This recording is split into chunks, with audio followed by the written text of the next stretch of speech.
mind and caught nothing. The Lord comes and then tells them to cast their nets to the other side. Cast your net. He didn't say, you know what, meticulously, with measurement and much care. Now put it 33 degrees south or at these coordinates. The Lord just says cast. That's why when you go fishing, you cast your rods. You cast them. I'm going somewhere with the word cast. So when you cast, it's not the casting that matters. It's the why you are casting. Why you are casting. Yes, there will come a time when how you cast matters. But when it is in the Lord, it's not the how part. It's the why part. Why part? Because the Lord said so. He says, cast your cares. But this is what we do. I will illustrate this. So we take on our burdens. Every day, burdens comes. We take up burdens upon burdens. Every day we are taking burdens. We take burdens left, right, and center. We have burdens every day. We're struggling with burdens. Oh yes, we have burdens. Oh yes, burdens are everywhere. This is what we do. We struggle with burdens. We can't sing, we can't praise, we can't worship because we are ever worrying about what we are carrying. You know what Moses said to Pharaoh? Moses said to Pharaoh, go. That's what God said. So that they can go to a place where they are free to worship me. Where they are free away from these burdens. So before you can become that prayer warrior, the burdens have to be dealt with. Before you can become that chief executive officer, before you can go and mission and minister to the poor, you know what? You can't give the strength you don't have. The Lord is saying, let me deal with you. Let me take your burdens. But sometimes we have skills even. So we skills with burdens. We begin to mistake. And the Lord says, observe a man who's gifted in what he does. You will serve before kings. So we have what? We have giftings. This is a gift the Lord has given you of music. But you are confusing your gift with your burden. And many a time we sacrifice our gifts and we focus on the burden. Why are you not worshiping God? No, this burden, this issue I have in my life. Why are you not singing for Jesus? I know this burden that I have, it's keeping me away from God. But God is saying, keep your skills. Give me your burden. Put it aside so that you can focus on that which I have given you.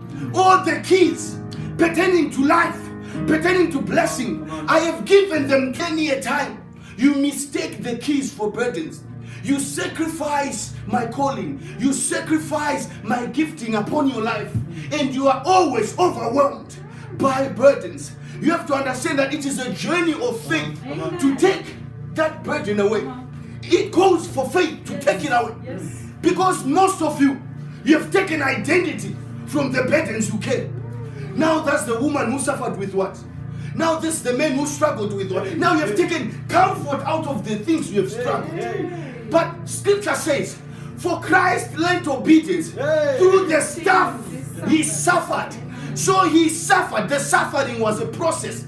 But it was not something that had to come and stay. It was something that must come and pass, so that you can be in a place where you can worship God. Praise the Lord. So this is what we do. When scripture says cast, don't think about it twice. Don't say I'm going to pray about casting the burdens. Don't say I need a second opinion. I need to ask my man of God. I need to ask my woman of God. I need to ask my friend. When God was speaking to your friend was not there. That's why your assignment is personal. But many a time we take assignment and we take up the burdens. Some of us, we are now even used to having people feel sorry for us. When they are sorry, so sorry, this is the person who struggled, and then we take comfort in that. We are never getting out of the intensive care unit of suffering. We are always in the intensive care unit of poverty. We don't want to get healed. We don't want to get healed from addictions. We don't want to get healed from past hurts. We don't want to get delivered from these demonic bonds and satanic activities in our lives, because we have taken a form of it. We've taken a form of it. Now we are identified by those things. But you have to understand something. Casting has nothing to do with the actual casting. Casting has everything to do with faith. Praise the Lord. It has everything to do with faith. Your faith is not in you casting. Your faith is in the one who has asked you to cast. So when your faith is based on Jesus Christ, if he says throw it down, you will throw it down. Guess what? Because he knows. He knows. Let me leave you with something. You know, when you go fishing, you cast your rods. You cast. Nowadays, there's so much technology. We go in the boat, we sit in the boat, and we put a meter that measures if there's activity that shows that there's fish there. So we actually strategically and calculatively cast at a given point because we know that's where the fish is. That's science. And the Lord is not asking us to do that.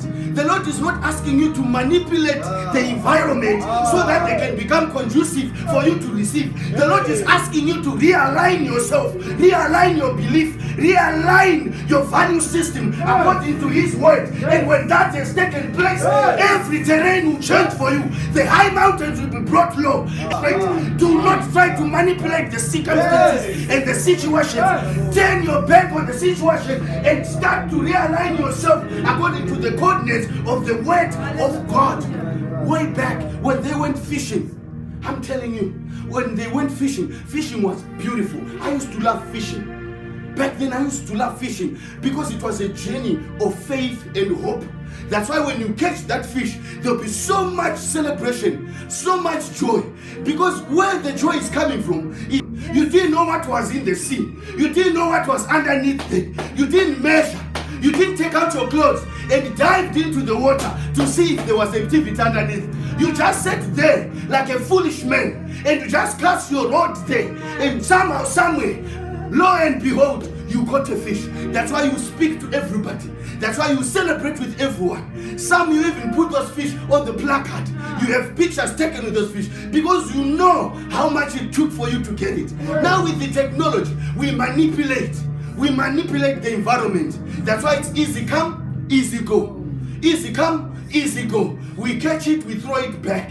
There isn't much fanfare. There isn't much celebration because you know that there was no faith needed in this. There was no hope needed in this. There was no patience needed in this. In fact, there was zero process. All you did was to manipulate the environment. The Lord is asking you tonight to cast your cares. Cast your cares, your burdens. The scripture says your cares, the thing that you care the most, the thing that you love more than you love God, that thing that you have protected more than you've protected your relationship with Jesus, that thing that has caused you to abandon what God has called you to do. The Lord is saying that thing is the thing that you must cast to me. Praise the Lord. Praise the Lord. Cast your cares. Cast your cares. You can never be free. You can never walk free. You can never run free. You can never really truly experience the freedom that comes from knowing that God's got my back. Cast those burdens down so that you can go to a place to worship. To worship. Have you ever worshipped God? Not because you are expecting breakthroughs and blessings. Have you ever worshipped Him not because you're expecting money or a relationship to come out of it, or the heavens to open and pour out such abundance, but we just go before Him and say, Lord, I'm just here to say I love you. Amen. I'm just here to just express, to just express how I feel about you. It's not about the money. Yes. It's not about the cars. It's not about the houses. Oh, it's not about the power or the privilege. It's not about the prestige. It's not about the focus and the spotlight. It's all about you. Yes, Lord. Sweet Jesus. Sweet Jesus. It's never about anything else. For one day in your courts, just one day One day in your courts is better than elsewhere. 1,000 elsewhere, 10,000 elsewhere, 1,000,000 times somewhere else. One day, one moment in your courts. Test and see that the Lord is good. Test and see. Test and see. Yes, Lord. One day. One day. Come on, as we finish tonight, just lift your hands. Lift your hands, lift your hands, lift your hands.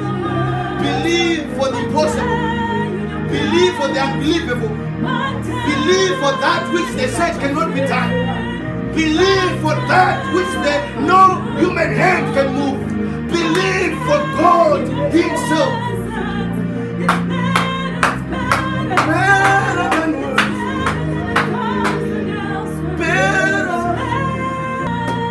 Better than elsewhere.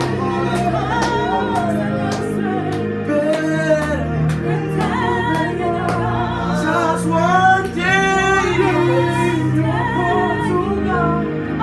Just one moment. Just one moment. Just one moment. Just one moment. Yes, Lord.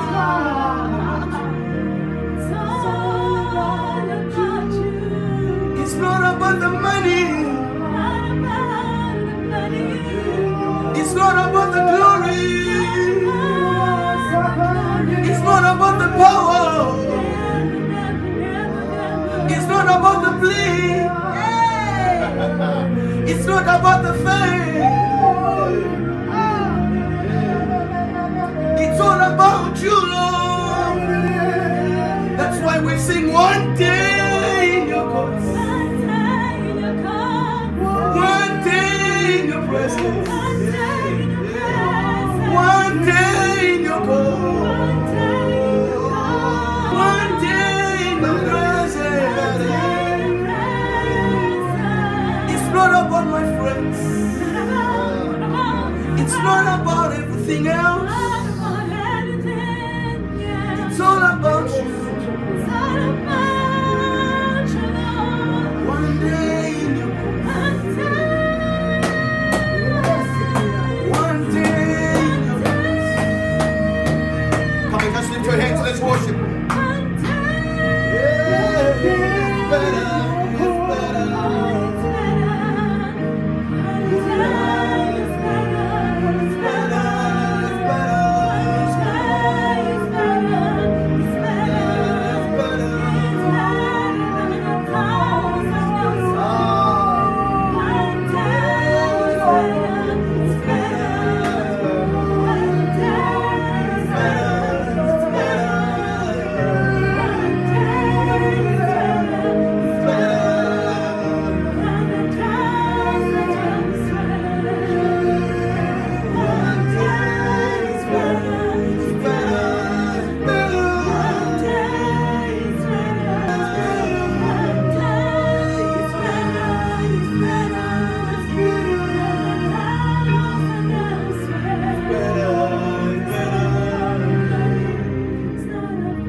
You know what? Just go ask King David. When he says, I will not give to my God that which costs me nothing. Go ask the woman, the Samaritan woman at Jacob's well. When she ran back into the city where she was despised and rejected. When she declared that I've met a man who have told me everything about myself. Go ask Moses when he cried out to the Lord and said, I will not go unless your presence goes before us. Go ask Abraham when he says, I will believe the impossible because you are God. Ask the woman with the issue of blood when she touched the helm of Jesus' gown and she was made well. She knew that just one moment in his presence is better than 1,000 witch doctors. It's better than 1,000,000 scientists out there. One moment with the king is better than anything else. Anything else. Go ask Apostle Paul.